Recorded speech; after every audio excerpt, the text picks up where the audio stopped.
Après avoir réussi l'exploit de dépasser le Ghana et le Nigeria aux richesses naturelles considérablement supérieures, la Côte d'Ivoire creuse l'écart et confirme son statut de pays le plus riche d'Afrique de l'Ouest en termes de PIB par habitant, mais surtout un futur pays très riche. La performance de la Côte d'Ivoire est le résultat de nombreuses réformes et d'une politique active de diversification qui lui ont également permis de dépasser l'Angola, géant du pétrole et des diamants, ou encore le Kenya, le pays le plus prospère d'Afrique de l'Est continentale. Selon les données publiées par la Banque mondiale au début de 2022, la Côte d'Ivoire affichait un PIB par habitant de 2579 $, dévançant ainsi le Ghana, dont la richesse par habitant s'établissait à 2445 $ et 2085 pour le Nigeria.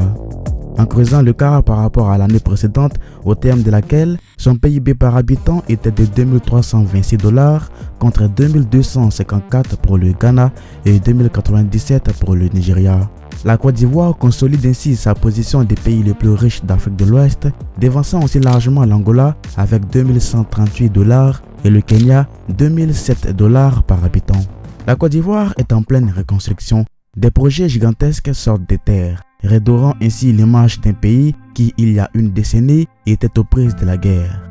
Le pays ne cesse de surprendre le monde extérieur par sa stabilité et attire ainsi des milliers d'investisseurs. Bienvenue à tous, ici on parle d'histoire, d'enquête, de découvertes et de décryptage. Parlant de décryptage, aujourd'hui nous partons en Côte d'Ivoire afin d'examiner de fond en comble comment le pays est devenu riche.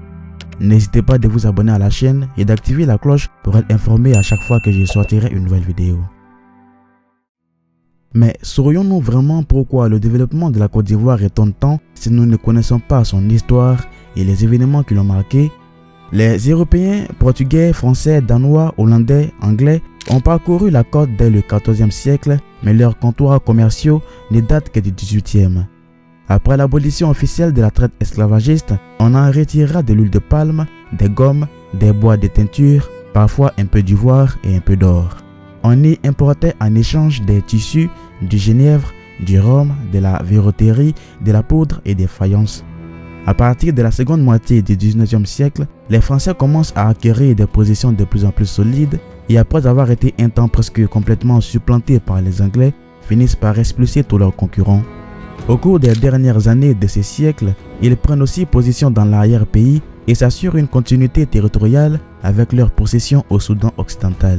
Devenue une colonie française en 1893 et intégrée à l'Afrique occidentale française, l'AOF, créée en 1895, la Côte d'Ivoire est devenue indépendante en 1960 et a été dirigée pendant plus de 3 décennies par Félix Houphouët-Boigny qui a longtemps bénéficié d'une conjoncture économique très favorable. À sa mort en 1993, il laisse cependant un pays ruiné à la suite de la chute des cours mondiaux du café et du cacao, ses deux principales richesses. Les successeurs d'Houphouët-Boigny, incapables de relever l'économie pour des raisons électoralistes et xénophobes, finiront par se retrouver confrontés à une guerre civile qui laisse le pays dans un chaos total. Parmi les événements qui ont marqué l'histoire de ces pays, 2 années sombres, 2002 et 2010. Pour vous résumer très rapidement ces événements, c'est une guerre essentiellement due à la succession d'Houphouët-Boigny, d'abord Alassane Ouattara, le protégé du défunt président et premier ministre à l'époque, est écarté au profit d'Henri Konan Bédié, président de l'Assemblée nationale pour des raisons de nationalité. Élu président le 7 décembre 1993, il est renversé par le général Robert Gueye en 1999. Lors de l'élection de 2000, ce dernier est battu par Laurent Gbagbo mais refuse de céder sa place. Accusé par le pouvoir d'être à l'origine de la tentative de coup d'État des rebelles du Nord, il est retrouvé assassiné à Abidjan le 19 septembre 2002. Son meurtre, celui de sa femme ainsi que d'autres personnes sont attribués aux forces loyales de Laurent Gbagbo. La guerre civile commence le 19 septembre 2002, lorsque des soldats rebelles dont certains seraient venus du Burkina Faso tentent de prendre le contrôle des villes d'Abidjan, de Bouaké et de Korogo. Ils échouent dans leur tentative de prendre Abidjan, mais parviennent à occuper les 2 autres villes dans le centre et le nord du pays. La rébellion, qui prendra plus tard le nom des Forces Nouvelles, occupe progressivement la moitié nord du pays, le coupant ainsi en 2 zones géographiques distinctes, le sud tenu par les forces armées, la FANCI, et le nord tenu par les forces armées des Forces Nouvelles, le FAFN. À la suite de la guerre civile en 2002, l'économie n'est pas au bord du gouffre, elle est suffoquée. Laurent Gbagbo tente tant bien que mal de relever un pays divisé par les idéologies xénophobes, mais la Côte d'Ivoire à ce moment-là est classée parmi les pays les plus pauvres au monde. En 2010, on a cette fois une crise politique.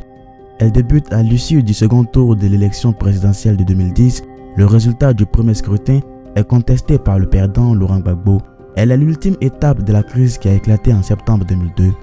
Les deux candidats, Laurent Gbagbo, président sortant et reconnu par le Conseil constitutionnel, et Alassane Ouattara, reconnu par la Commission électorale indépendante et la communauté internationale, revendiquent ainsi chacun la victoire. Laurent Gbagbo est finalement arrêté le 11 avril 2011 après l'offensive victorieuse des forces républicaines de Côte d'Ivoire. Le dernier bastion pro-Gbagbo tombe le 4 mai. Alassane Ouattara est proclamé président de la République par le Conseil constitutionnel le 6 mai suivant. Dans son rapport rendu le 10 août 2012, la commission d'enquête nationale mise en place après l'investiture d'Alassane Ouattara estime le nombre de morts total à 3248, 1452 morts imputés au camp Gbagbo, 727 au camp Ouattara et 1069 non attribués à un camp ou à l'autre en raison des problèmes d'identification des victimes. Ok, maintenant revenons à notre sujet de la vidéo. Comment après ces événements sanglants qui ont mis le pays à genoux, la Côte d'Ivoire a réussi à se relever en l'espace de 10 ans, non seulement comme le pays le plus riche d'Afrique de l'Ouest, le 11e de toute l'Afrique, il sera à cette allure d'ici 2030 dans le top 5 du continent, avec la découverte de son nouveau gisement de pétrole. Mais ça, nous allons y revenir plus tard dans la vidéo. Sur la Côte d'Ivoire, une découverte majeure de pétrole dans le bassin sédimentaire, réalisée par une société. Cette évolution constitue une grande performance pour la Côte d'Ivoire, dont les richesses naturelles non renouvelables sont très modestes en comparaison avec celles du Ghana et du Nigeria. Le Ghana est le premier producteur africain d'or et le 5e producteur de pétrole d'Afrique subsaharienne, avec une production respectivement 3 fois et 6 fois supérieure à celle de la Côte d'Ivoire, qui extrait environ 40 tonnes d'or et 30 000 barils de pétrole par jour. De son côté, le Nigeria était encore le premier producteur de pétrole du continent en 2021, avec un niveau de production 50 fois supérieur à celui de la Côte d'Ivoire, qui a également été très largement dépassé en la matière par l'Angola, deuxième producteur africain avec une production d'environ 40 fois supérieure et qui est aussi le deuxième producteur de diamants après le Botswana et le 4e au niveau mondial. Observant une baisse progressive de sa production pétrolière et faute d'une diversification de son économie et de ses exportations qui repose encore à environ 90% sur les hydrocarbures, le Nigeria devrait également bientôt être dépassé par le Sénégal, deuxième pays francophone le plus riche d'Afrique de l'Ouest, avec un PIB par habitant en hausse constante et s'établissant à 1606 $ en 2022. L'importante progression de la Côte d'Ivoire résulte de la très forte croissance que connaît le pays depuis plusieurs années. Sur la période des 10 années, allant de 2012 à 2021, une période suffisamment longue pour pouvoir établir des comparaisons internationales, la Côte d'Ivoire a réalisé la plus forte croissance au monde dans la catégorie des pays ayant un PIB par habitant supérieur ou égal à 1000 $, avec une croissance annuelle de 7,1% en moyenne. Plus impressionnant encore, elle se classe deuxième toutes catégories confondues, pays très pauvres inclus, faisant ainsi mieux que 30 des 31 pays au monde qui avaient un PIB par habitant inférieur à 1000 $ en 2012. La Côte d'Ivoire n'est alors dépassée que par l'Éthiopie qui a connu une croissance annuelle de 8,6% en moyenne. Une performance qui résulte essentiellement du très faible niveau de développement de ces pays, qui était le deuxième pays le plus pauvre au monde en 2012 et qui en demeure un des plus pauvres avec un PIB par habitant de seulement 944 $ en 2022. De leur côté, et sur cette même période de 10 années, le Nigeria a enregistré une croissance de seulement 2,5% en moyenne annuelle, tandis que le Ghana a affiché une progression annuelle de 5,1%. De même, il est à noter que la croissance ivoirienne a également été largement supérieure à celle des pays comme l'Angola, avec une différence de 0,9%, le Kenya avec 4,4% ou encore l'Afrique du Sud, le géant minier du continent qui parmi tant d'autres est le premier producteur africain de charbon, de fer, de manganèse ou encore de nickel et deuxième producteur d'or et dont la hausse annuelle moyenne du PIB s'est établie à seulement 0,9% sur la période. Par ailleurs, il est à signaler que la Côte d'Ivoire est récemment devenue le premier pays africain de l'histoire et le seul encore aujourd'hui disposant d'une production globalement assez modeste en matières premières non renouvelables à dépasser en richesse un pays d'Amérique hispanique, à savoir le Nicaragua, dont le PIB par habitant atteignait 2091 $ au début de 2022.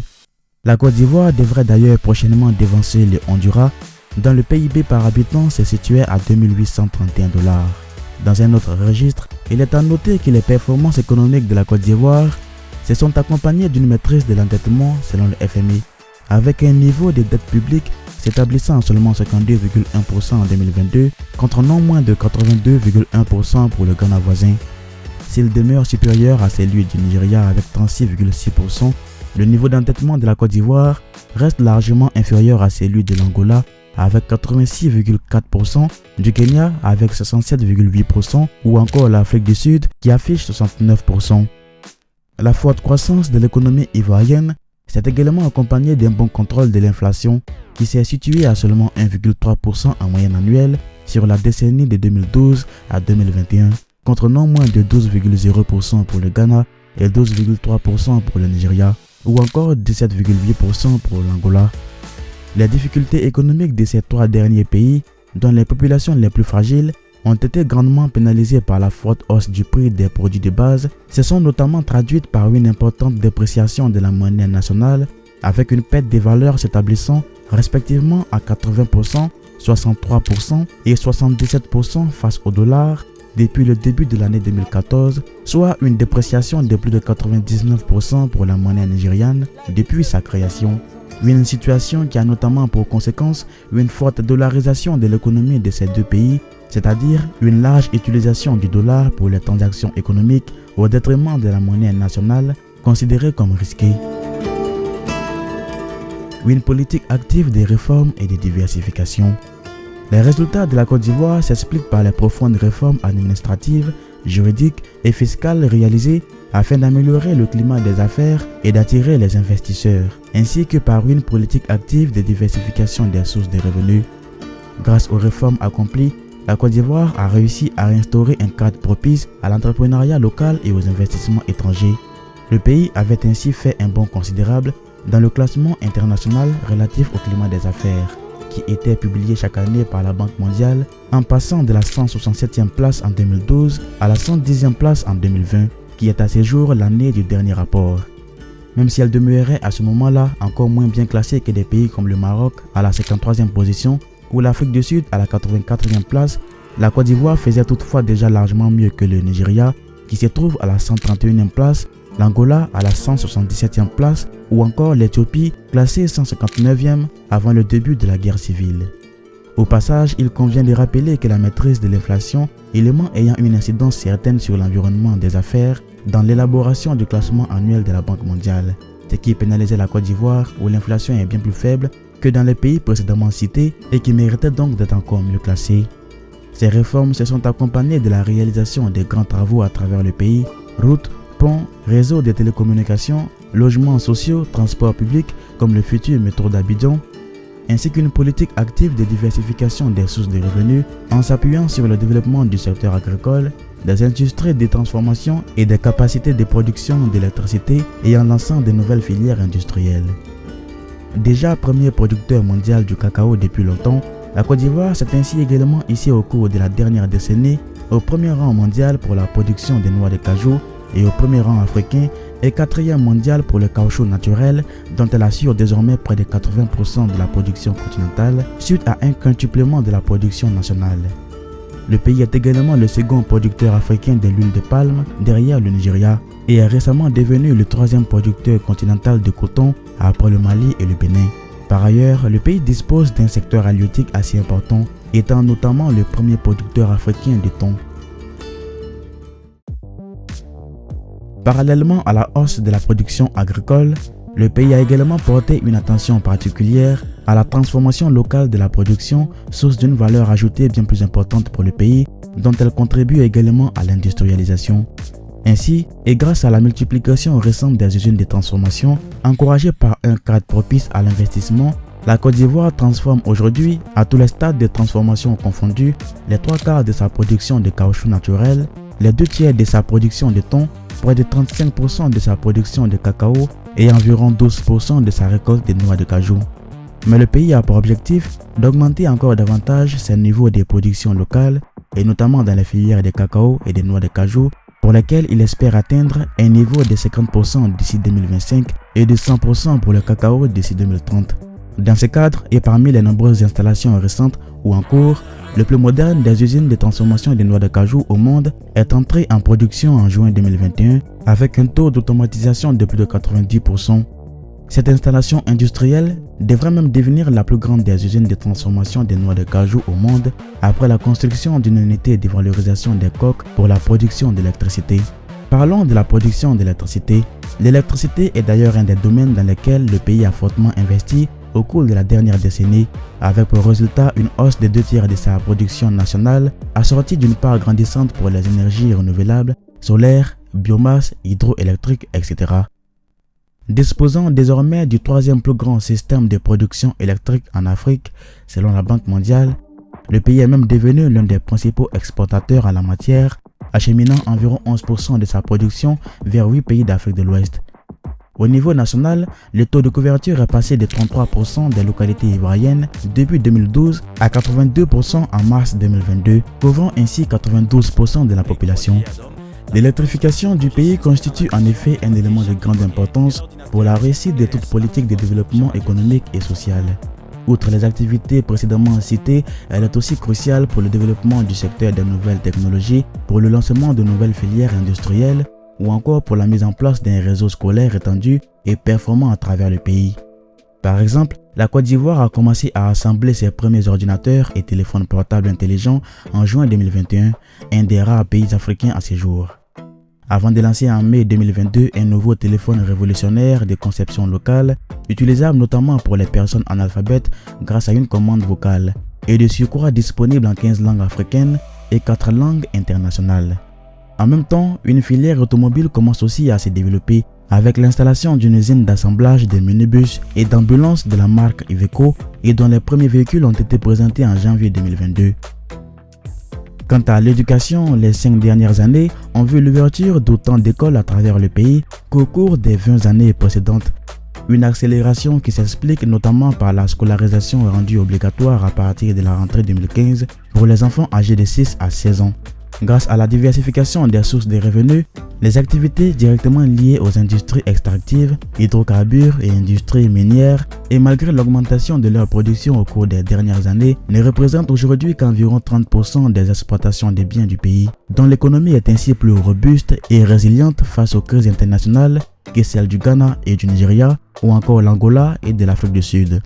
En effet, ces activités pèsent pour environ 70% des exportations ghanéennes des biens, 90% de celles du Nigeria, 98% de celles de l'Angola et 60% de celles de l'Afrique du Sud. Les activités non directement liées aux industries extractives représentent environ 70% des exportations ivoiriennes des marchandises, alors qu'elles ne sont à l'origine que d'environ 30% des exportations du Ghana, 2% de celles de l'Angola et d'environ 40% des exportations sud-africaines. Grâce à sa plus grande solidité, l'économie ivoirienne a ainsi enregistré une croissance économique de 6,3% en moyenne sur la période de cette année de 2015 à 2021, marquée par la baisse parfois considérable du cours des hydrocarbures, tandis que le Ghana, le Nigeria, l'Angola et l'Afrique du Sud ont affiché respectivement des taux de 4,6%, 1,1%, moins 1,2% et 4%. Par ailleurs, il est à noter que la diversification de l'économie ivoirienne s'est également accompagnée d'une diversification des partenaires économiques du pays, dont la Chine est désormais le premier partenaire commercial, avec une part de 8,9% du commerce extérieur des biens en 2020. La France n'arrive qu'en 3e position avec 7,7%, dévancée par le Nigeria avec 8,7%, mais avec lequel les échanges reposent essentiellement sur l'achat d'hydrocarbures. La présence chinoise se manifeste surtout au niveau des importations du pays, dont elle a fourni 15,0% des besoins de cette même année, devant le Nigeria avec 13,1% et la France avec 10,8%. La Chine demeure toutefois un très modeste client pour la Côte d'Ivoire, dont elle n'a absorbé que 3,7% des exportations en 2020, se classant ainsi à la 12e position, loin derrière les Pays-Bas qui occupent la première place, devant les États-Unis et la Suisse, la France étant en 8e position avec 5,1%. Enfin, la diversification de l'économie ivoirienne devrait également se renforcer avec le développement attendu du secteur touristique, encore embryonnaire aujourd'hui. En effet, et contrairement aux pays francophones qui sont le Maroc et la Tunisie, deux des destinations phares du tourisme sur le continent, la Côte d'Ivoire et plus globalement l'Afrique francophone subsaharienne, ont largement et longuement délaissé ces secteurs à fort potentiel, faisant ainsi presque ignorer au reste du monde l'existence d'une faune, d'une flore et des paysages exceptionnels et comparables à ce qui peut être observé dans certains pays anglophones du continent. Une situation fort regrettable pour un pays qui ne manque pas pour autant d'atouts en la matière, notamment grâce à ses plages, ses parcs nationaux ou encore sa basilique Notre-Dame de la Paix de Yamoussoukro, plus grand édifice chrétien au monde, la quasi-réplique de la basilique Saint-Pierre de Rome et dont l'existence même est ignorée par la quasi-totalité des chrétiens des pays du Nord, y compris en France. C'est l'occasion pour moi de vous rappeler au passage que la Côte d'Ivoire est un pays bien plus grand que l'indique la majorité des quatre, étant légèrement plus étendu que l'Italie et un tiers plus vaste que le Royaume-Uni et non 2 fois ou 3 fois plus petite. Ce sont des cartes qui dressent généralement une représentation terriblement déformée des continents en réduisant considérablement la taille des pays du Sud. Ce qui amène également à rappeler que la Côte d'Ivoire demeure assez faiblement peuplée puisqu'elle devrait compter non moins de 90 millions et 64 millions d'habitants respectivement si elle était proportionnellement aussi peuplée que le Royaume-Uni et l'Italie. La Côte d'Ivoire peut donc se féliciter d'être parvenue à atteindre ces niveaux de développement économique et d'être aujourd'hui l'économie la plus dynamique du continent en tenant compte à la fois de ses niveaux de croissance et de richesse actuelles, la réalisation de forts taux de croissance des pays se classant parmi les plus pauvres comme l'Éthiopie ou le Rwanda et ce avant de devenir un important producteur de pétrole. Suite à la récente découverte d'un gisement majeur au large de ses côtes, le pays devrait prochainement faire partie des principaux producteurs de pétrole d'Afrique subsaharienne avec un niveau de production comparable à ceux actuels du Ghana ou du Gabon. Mais afin de lui être réellement profitable, cette nouvelle et importante manne qui s'annonce ne devra pas entraver la poursuite des réformes et des efforts de diversification et d'industrialisation du pays, qui devra notamment s'inspirer des pays pétroliers du Nord,